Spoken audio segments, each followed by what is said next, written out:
I was prepping this message yesterday and last night, and I was thinking, I don't know that everybody's going to agree with me on this one. And of course, we've always said over and over, that's okay, but it's going to be really interesting to me to see how this lands with you. And I'm going to put it out there anyway, and let's see what we can do, all right? Have you ever wondered why the world is the way that it is? I mean, couldn't it have been some other way?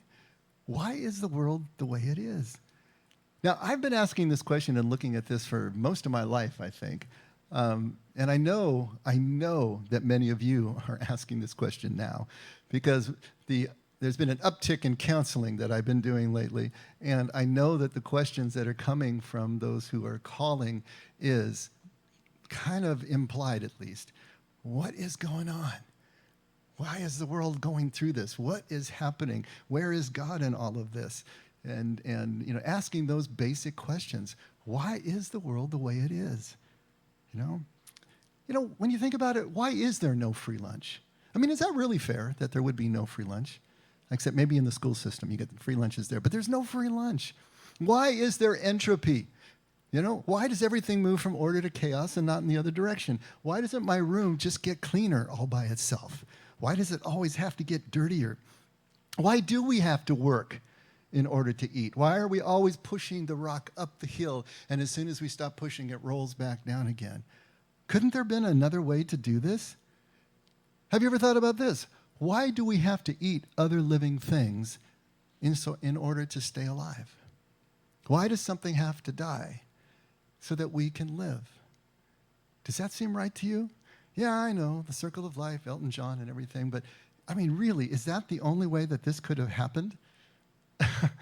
Marianne and I are watching a show where, it's got angels and demons and all sorts of things. And in this one angel was punished by being turned into a human. And after a few days, he kind of looks at one of the characters and he said, "Do you ever get tired of urination?" Don't you? I mean, why does it have to be this way? Who said the rules had to be such and so? Why is there no world peace? Why does every person who is ever born in every generation have to start from scratch? As if memory washed before they come into being, making the same mistakes that the generation before made, and learning so little at the beginning of their lives, at the beginning of their generation, to make what we would see as more substantive changes. Why aren't we standing more on the shoulders of each other? Aren't there at least some basic informational things that we could be born with that would give us a leg up as we start? And why, of course, is there so much evil in the world? Why is there death? Is death really necessary? Why is there illness? Why is there deformity? Why is there unfairness, oppression, racism, greed? Why do all these things have to be? And if we're saying that God created this, how do we square that? How do we resolve that if we're also saying in the same breath that God is good and God is all powerful? This is probably the oldest question in the book. Job is all about this. We've been thinking about this probably since we were painting on cave walls. Why does the world have to be this way? Couldn't it have been some other way? Now, think about it. Wouldn't you have made it some other way?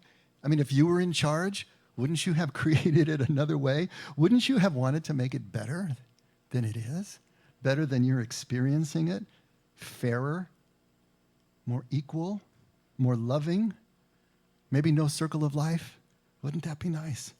Well, of course, humans have been doing this since the beginning of time. We have been trying to create something, create societies that would blunt the dangers that the world presents to us and create some security within those dangers.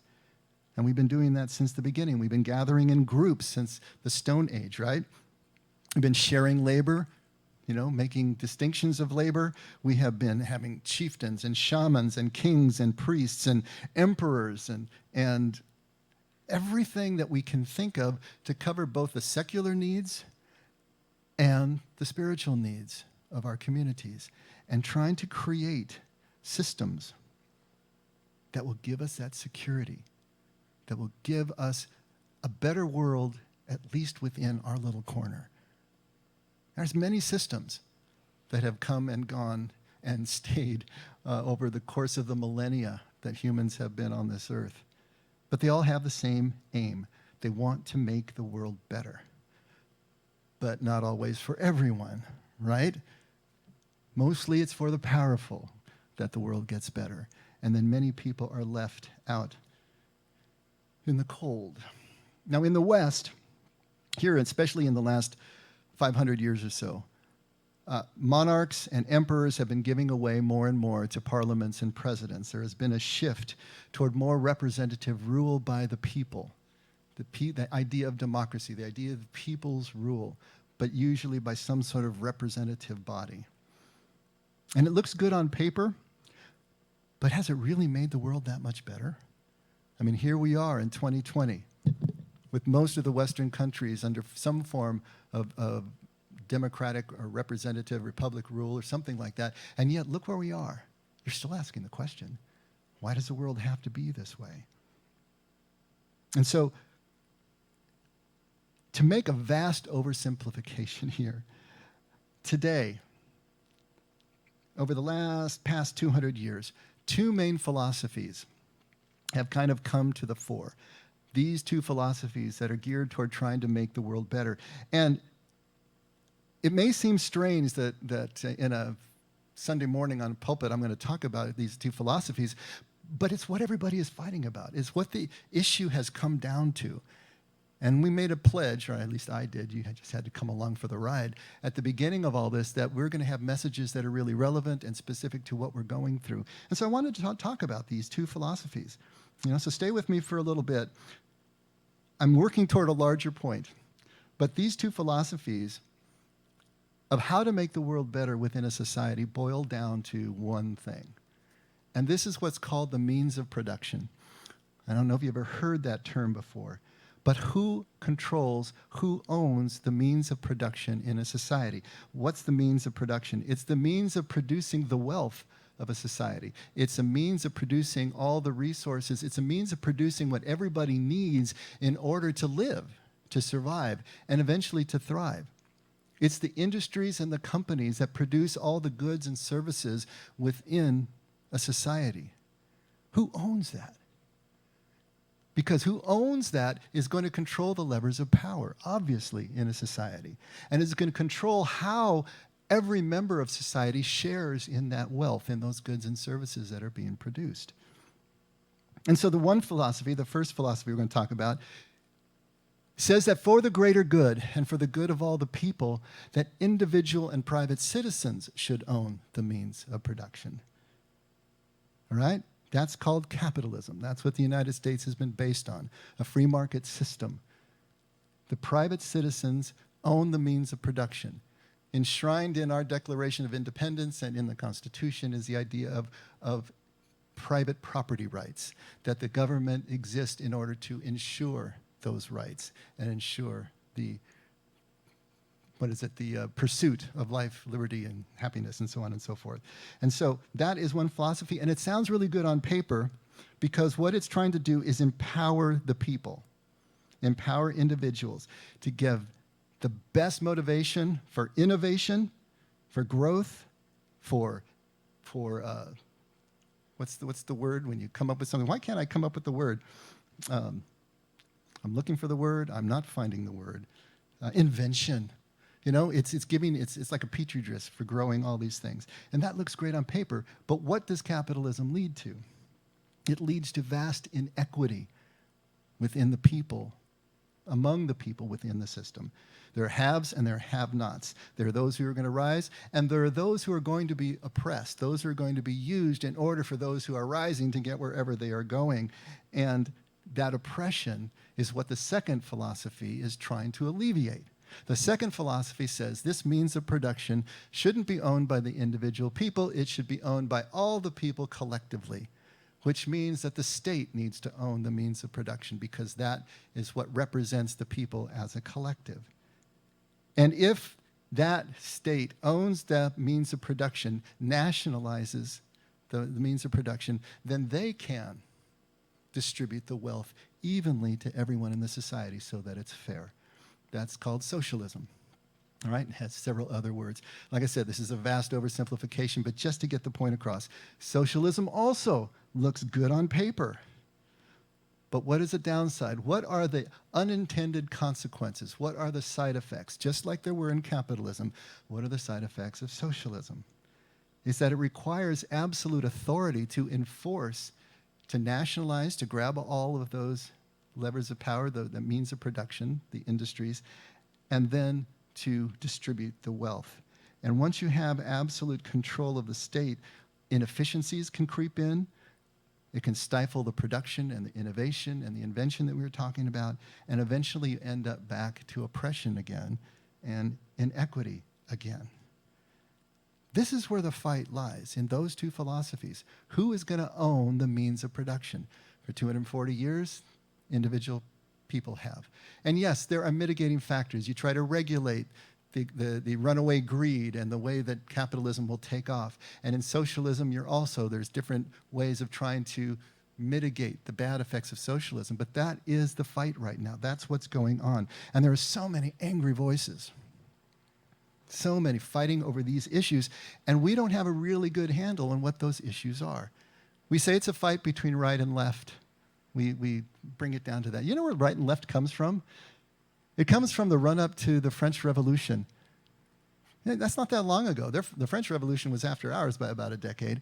But in the National Assembly that was formed as in the year before the revolution actually started, those who were supporting the king and the church were sitting on the right side of the president of the assembly, and those who were supporting the people in the revolution were sitting on the left side. And that's how it started. And so right and left has to do with the supposed support for the people or the supposed support for the powers that be. And so that has morphed into Republican and Democrat and left and right. And here we are today, right meaning capitalism, left meaning socialism, and nationalized industry. Both systems aim to make the world better. They're aiming to make the world more secure for the people in their society. They just have very different ways of going about it. Both look good on paper, right? But there are the side effects. There are those negative, unintended consequences. Now, if we are in this fight, and we are, whether we like it or not, if we can stay in that liminal space, if we can stay in the middle and look at both as dispassionately and as objectively as possible, then we can see that both are trying to hit the same aim, but we're going to need to decide if we think that the side effects and the negative consequences tilt the scale in one side or another. But here's the thing that we mustn't do, and is done all the time in any debate that you'll see on the media, is that we can't compare the ideal of one system, how it looks on paper, with the reality and the negative consequences and the side effects of the other system. And that's what is always being done. Both systems look good on paper. Both systems have laudable aims. But both systems have unintended consequences. And that's what we need to compare to see if this thing is best for us as we try to make this decision.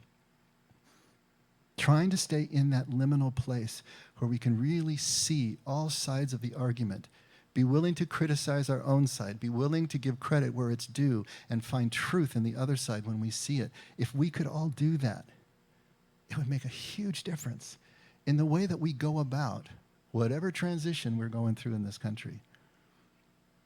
But I want to jump off of that now and make a much larger point and much more spiritual point. Thank God, right? We're trying to fix the world. We've been doing it since the beginning. We're still trying to do it. We're obsessed with trying to fix the world, save the world. Our young people, if you haven't talked to any young people now, are feeling like we've already blown it, we mean our generation, and they're the ones that are going to have to come in and save the world and fix the world. So here comes another generation running off to try to fix the world. But have we asked ourselves why the world is the way that it is? Why is the world the way that it is? Why does it need fixing? What's going on here? Now, in Christian theology, very simple. The world is fallen. It's because of Adam and Eve doing the rebellion that they did against God in the garden that we have the world that we have. That this isn't what God intended. This is what happens when we are disobedient. That's one way of looking at it. But the Jews look at it so differently. And some people say, why should I care what the Jews think? Well, the Jews wrote our scriptures. If our faith in the West here as Christians is based on those Jewish scriptures, then what they thought, I would think, has some relevance. See, the Jews believe that everything that God created is good. It's coded right into Genesis. It's all good. What's not so obvious to us is that when God created the heavens and the earth, God actually builded the heavens and the earth. And the words there all relate to a nest. The Jews looked at all creation as ken, as a nest. That's the word for nest. And God was the builder, the kana. And they imagined God building the nest the same way that they watched the birds build their nests. You know, pulling from here and there and getting all the materials and making this perfect environment for the nestlings. A perfect place for them to be able to grow, mature, learn, be nourished, and get everything that they needed to be able to fly off and fulfill their purpose in life. And the Jews looked at this world in exactly the same way. Yes, it was difficult. Yes, it was heinous. But at the same time, it was builded by God to be this perfect environment for us to be able to fly, for us to fulfill our purpose as human beings, to do everything that we needed to do just as it is. Is this world supposed to be without conflict? Is this world supposed to be ideal in the way that we would think of ideal? Are we supposed to be fixing it? Does it need to be fixed? Now, obviously, love requires us to try to alleviate any suffering that we encounter every moment of the day. But that's not the same thing. How much of the world can we really expect to change? Even as we alleviate suffering where we are. When I started working in Mexico for Children of the Americas, and I would go down and I would serve maybe 24 children, 24 families. At the same time, this is back in the 80s, I knew in the back of my mind that that same day that I served maybe 24 kids, 50,000 children died in that same period of time from vaccine-preventable disease and malnutrition. It was difficult in those first years for me to square those two things. What difference did it make if I went and gave peanut butter and jelly sandwiches to 12 kids, 24 kids, when 50,000 died? And until I was able to square that, to realize it didn't matter what was happening out there in the place where I couldn't see. It only mattered for the face of the child that was right in front of me. When I finally got that, I was able to work with that organization for 30 plus years and love what I was doing, realizing still, of course, I wasn't changing the system. I wasn't changing the world, but I was helping one child's world change, giving one child a chance to change. It's a very different thing for us to realize that even as we do what love requires, it's a different thing than changing the system. How do we continue to work to alleviate suffering, to maintain the balance in love that we need to have when we realize the world is still not changing? If our purpose is to change the world, to change the system, to fix it, to make it ideal as we think of it, then guess what? No one who has ever lived on this planet has been successful, has been purposeful, has fulfilled his or her purpose, if that is our purpose. And so often we think and we talk as if that is our purpose, to change the world and fix the world. But nobody has done it. Not even Jesus. Think about it. Jesus, who embodied love, who helped everyone that he met, did not make any kind of dent in the Roman world of his time. He didn't even make a dent in the Jewish world of his time. But I don't know that he was even trying. In fact, I am more and more sure that that wasn't what he was about.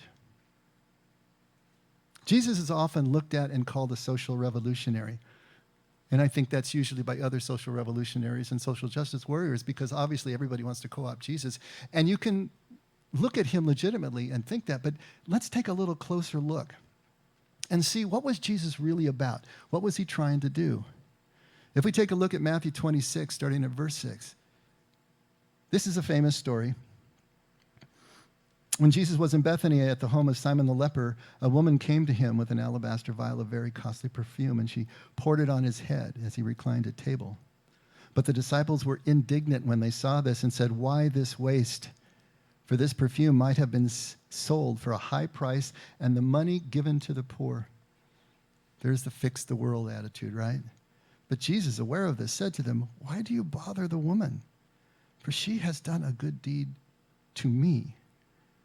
For you always have the poor with you, but you do not always have me.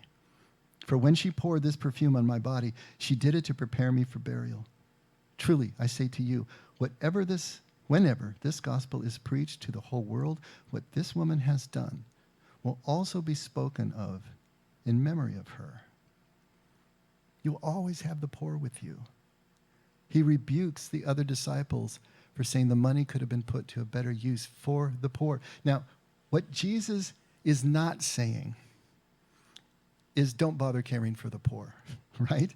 He gave his life in service of others, both those who were materially poor and in need of all kinds.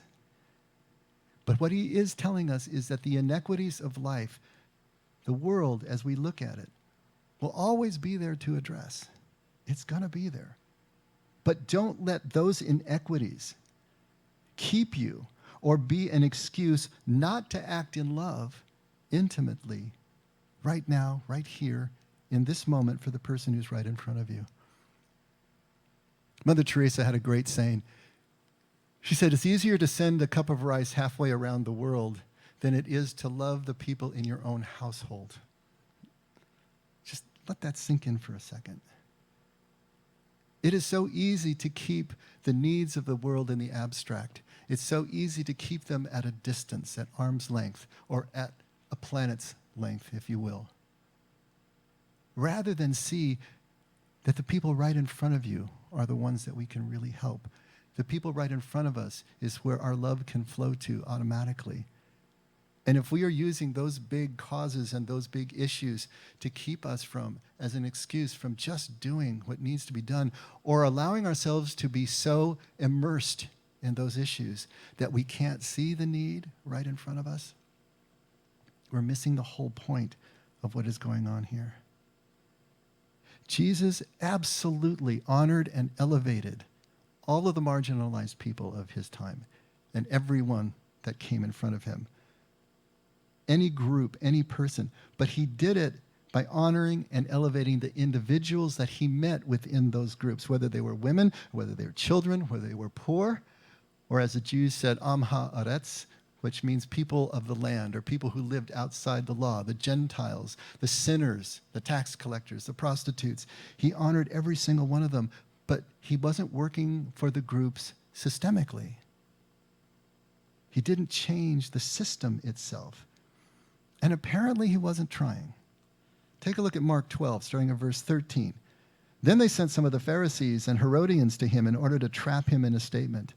And they came and said to him, "Teacher, we know that you are truthful and defer to no one, for you are not partial to any, but teach the way of God in truth." Boy, are they setting him up or what? You know? Here's the question. Is it lawful to pay a poll tax to Caesar or not? Shall we pay or shall we not pay? So they butter him up, they put him on this big pedestal, and then they slam him with the question because they know whatever way he answered, he's in deep water. If he says, yes, pay the tax, then he's going to have all the people who are incensed at the boot that Rome has on their necks.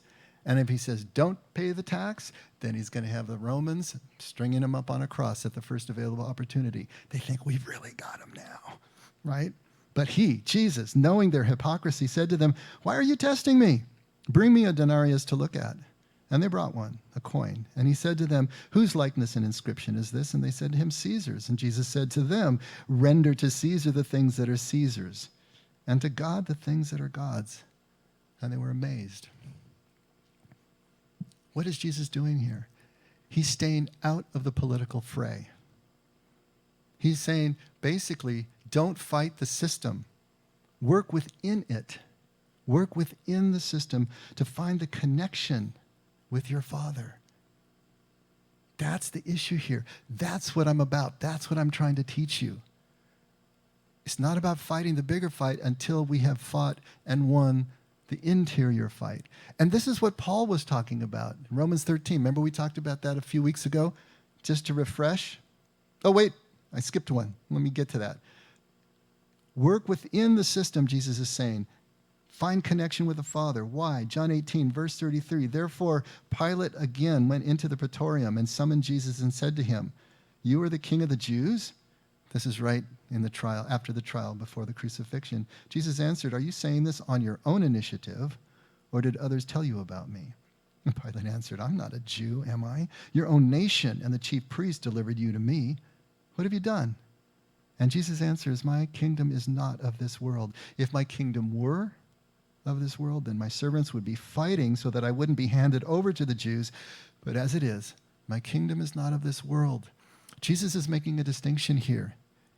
He's not here to fight City Hall, to fight the big fight, to tumble the levers of power in the favor of the groups that are being marginalized.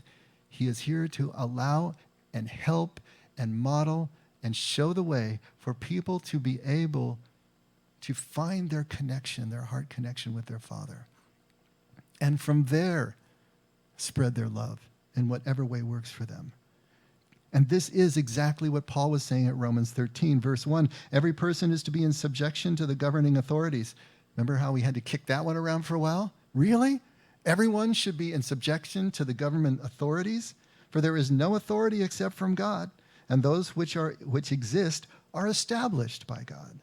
Therefore, whoever resists authority has opposed the ordinance of God, and they who have opposed will receive condemnation upon themselves.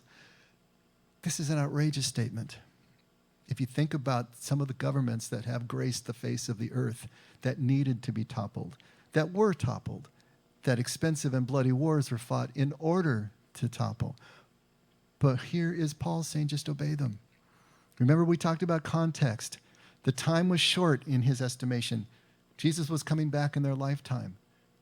And there was oppression.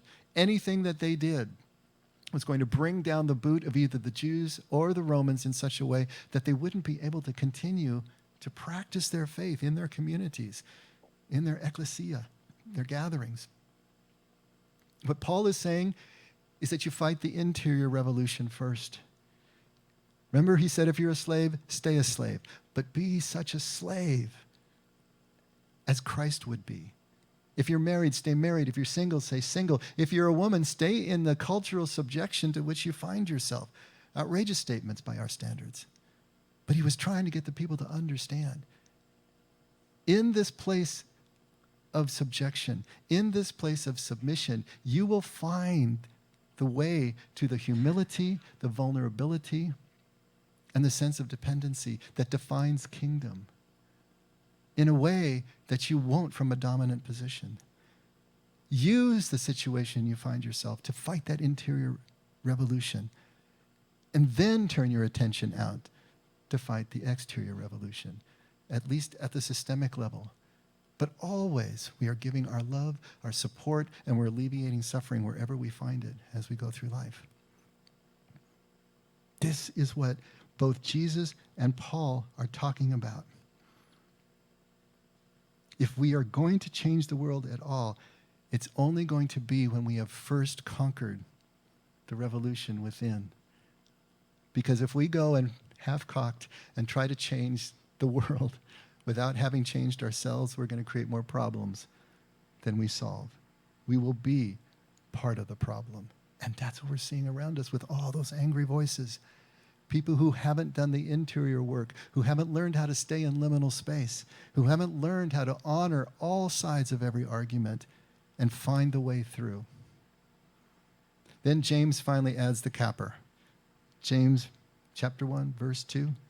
Consider it all joy, my brethren, when you encounter various trials, knowing that the testing of your faith produces endurance, and let endurance have its perfect result, so that you may be perfect and complete, lacking in nothing. What is James saying? He's saying that our very purpose as humans, our perfection of our purpose as humans, is the endurance through the trials and the challenges that we face, not in eliminating the trials or the challenges we face, but to go through them. We need those challenges and those trials. We need the world that produces and presents those challenges and those trials to us in order to achieve our purpose. The Jews had a concept of Satan that is so unlike ours, and I know we've talked about it before, but I'll throw it in here just as one more chink in the armor. They had the concept of Hasatan, the Satan, which literally meant the adversary or the opposition. But their Hasatan, their idea, their concept of Satan was that Satan was working with God. Satan was kind of God's employee, working to further God's purpose by making our freedom, our free will, our choices real by providing the alternate, providing what we shouldn't choose, providing the temptations, providing the challenges, providing the trials, providing the traumas that were a necessary function for our own growth and for our own purpose. What a different way to look at Satan. Satan was necessary. Satan was working with God. Satan couldn't oppose God because nothing can oppose God. But providing that alternative, still looking at a world that is the way that it should be, because it's producing what we need to complete our faith. So interesting. Think of the people that you admire, either people that you know or people that you have read about or know about in the media, whatever, but the ones that you admire. Why do you admire them? Well, most likely because they're compassionate, because they're honest, because they're strong, because they have grace, because they have a sense of humor, because they have an intelligence, because they have a way of looking at issues and articulating them, but in a fair way. These people that you admire, these finest people that you know, invariably, these are going to be people who have suffered. These are going to be people who have already endured through difficulties. These are going to be people who have not avoided them, but they keep showing up to the hard work day after day and have learned to love life as it is, as it presents to them, while continuing to work for the good of everyone. Most likely the people you admire look something like that. But think of the people that you may know or have read about who have managed to avoid life's challenges, who are maybe born with a silver spoon in their mouth, who have not gone through and suffered the kind of loss that challenges everything that you think you know and forces you then to move through that in such a way that you rebuild your internal world, who hasn't been hollowed out to create the space for another person to move in, for the compassion to be able to take its place. These people were going to lack the depth, lack the compassion, lack the humility, because life hasn't caught up to them yet. I want to brag on my wife here just for a second. She started working again, and if you know Marion at all, you know that she's the Energizer Bunny when it comes to work. She just works and works and works. And she's come home a few times and has been a little irritated because not everybody works as hard as she does, especially some of these new hires that are kind of goofing off and texting on their phone. And there's Marion doing her 12,000 steps for every shift and going from here and there and doing this. You know, and we've talked about it. She wouldn't be happy doing anything less because that's who she is. Now, I know Marion's story enough to know that her work ethic, her absolute devotion to the people that are in front of her, comes from a life that has had many difficulties, many setbacks, many challenges, and it became the person that she is and the person that I admire. She'll do this whether anyone is looking or not because it's who she is. But she went through the gauntlet in order to get here. This is the kind of thing that we have to understand. Our view of why the world is as it is will change everything about the way that we approach it, the way that we approach our faith, the way that we approach these societal challenges. Even as we work to make the world better, what we believe about the nature of the world is going to change the way that we do that. What if the world is exactly the way it's supposed to be? What if? It doesn't need any fixing. It is the nest. It is the perfect place for us to be able to do what we need to do as human beings. What if the world is exactly the way it's supposed to be? There was a South African musician that I just loved. His name was Johnny Clegg. I think he died recently. Just if you ever get a chance to listen to some Johnny Clegg, C-L-E-G-G, and he has one of the albums that I love the most. Was called Cruel, Crazy, Beautiful World.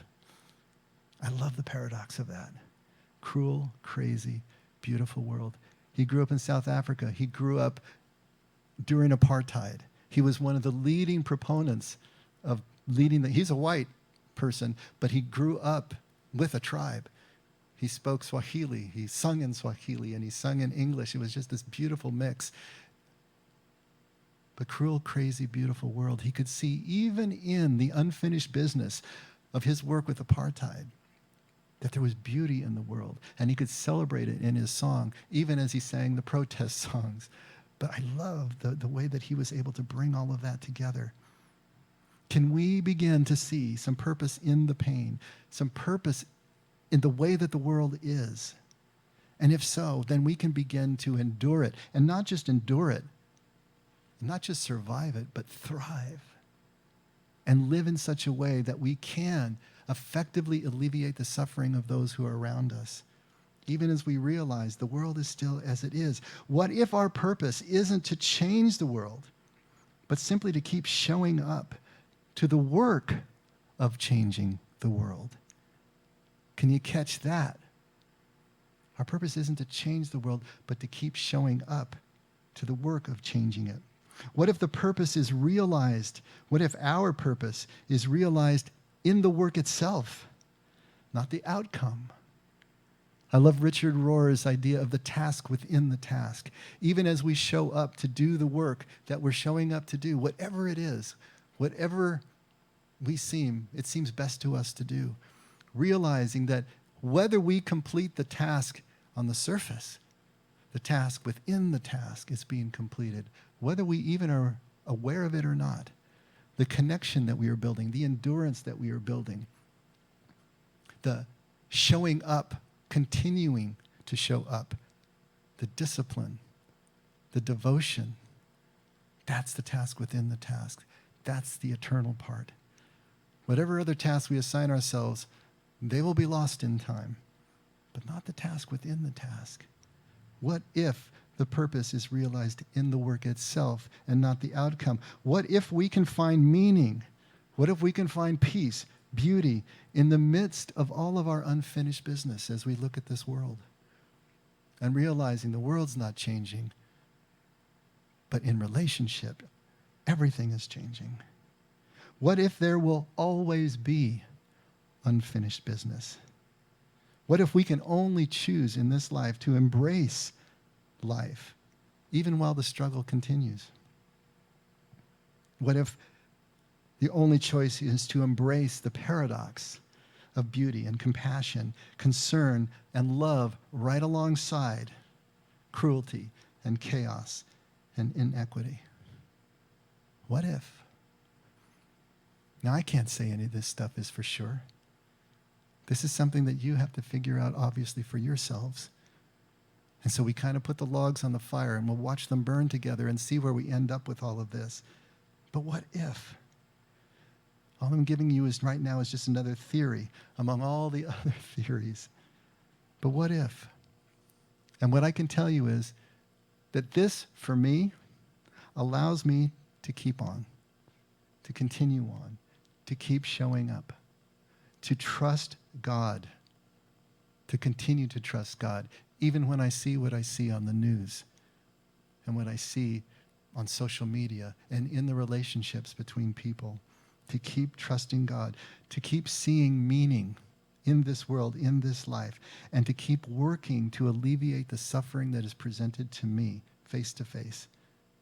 This allows me to continue to love life right here, right now, and find that it can be, if I just allow it to be just enough in this moment, if I just let it be enough, even in the midst of all the unfinished business. What if? Let's pray.